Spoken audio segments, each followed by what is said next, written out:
I'm going to attempt one more time, and this is proving to be nothing short of a nightmare. I honestly don't think I'm going to be able to get that broken stud out. It's not broken stud, it's the broken stud with a stud extractor sheared off in it. I cannot take the risk of the same thing happening. I've already tried welding a nut onto the far side one here, but it broke. It just sheared off. So what I've done, I've put a much larger nut. The nut is about all the way around. It's about 0.5 millimetre sort of space around, you know, between the broken stud. And if I just push the nut on, it drops down, so it touches at the top, and you've got about 2 millimetres at the bottom or so. So what I've done, in order to try and make a better fit, I've just threaded bits of filler wire, just bits of MIG filler wire, and I'm just going to trim those off, just to centre it. And what I want, I'm trying to leave about 0.5 millimetre or 1 millimetre of gap all the way around the stud, so that the MIG filler wire can go much further down the stud and not just sit on the crown. That's what I'm hoping anyway. And I've deliberately left any remnants of gasket behind to try and protect the aluminium. Let's try and trim this off anyway.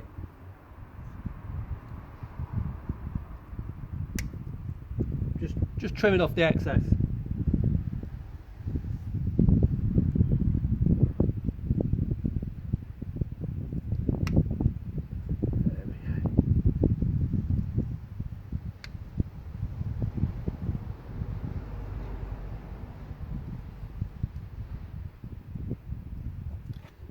Okay, let's put my gloves on. I'm really hoping that that this time that the nut is enormous, and if I can get enough purchase of filler wire down the sides of the stud, and really the difficulty is when you're welding, it's very difficult to weld two different materials together.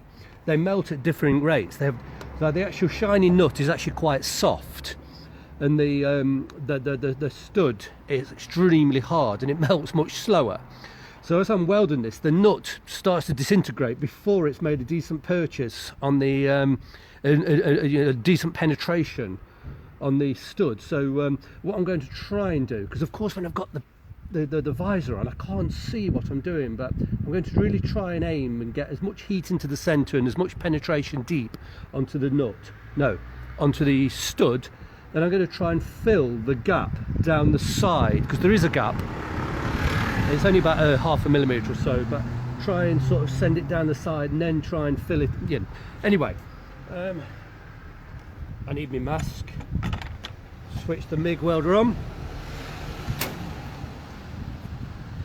And is the camera running? Yes, it is.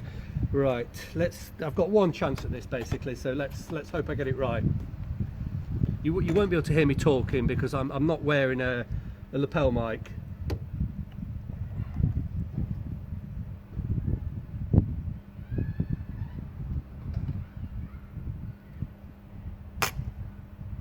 Okay, wrong place.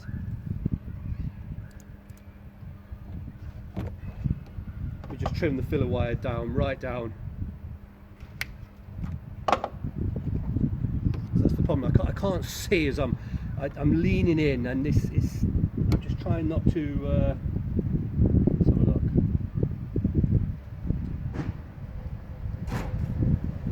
Let his car pass.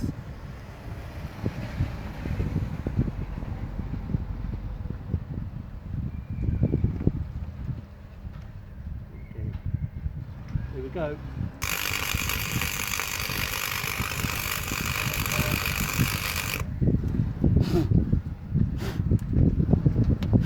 Gasket's burning.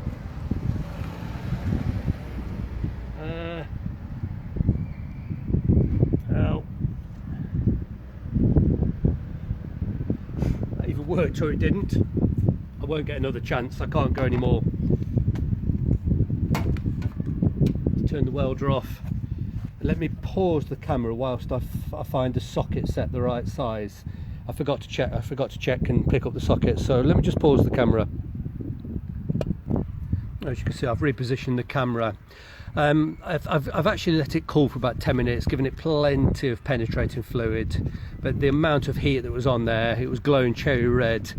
the heat will have definitely helped. There's not much more I can do. If this shears, it shears. I'm going to be careful. I'm going to tighten it, loosen it, tighten it, loosen it, and we'll see if it shears. You probably can't hear me very well because I'm not wearing the lapel mic. All right, let's tighten it, tighten, loosen, loosen, tighten, loosen.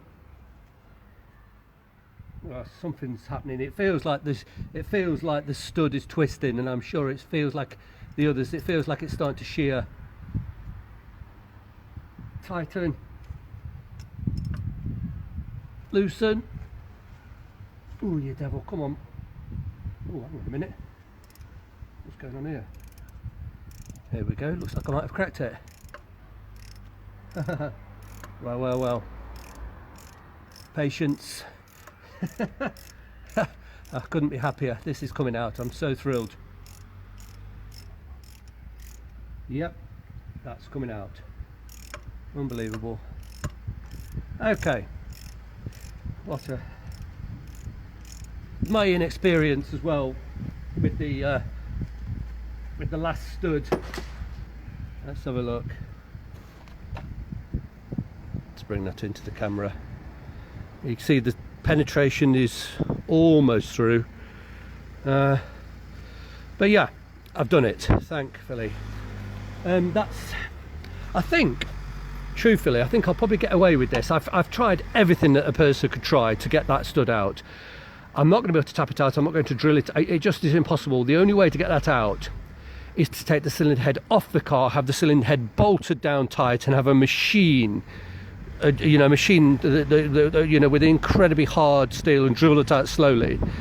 And you try to do it even with the hardest of tips. I went out and bought the hardest tip in a domestic drill that I'm holding in my hand.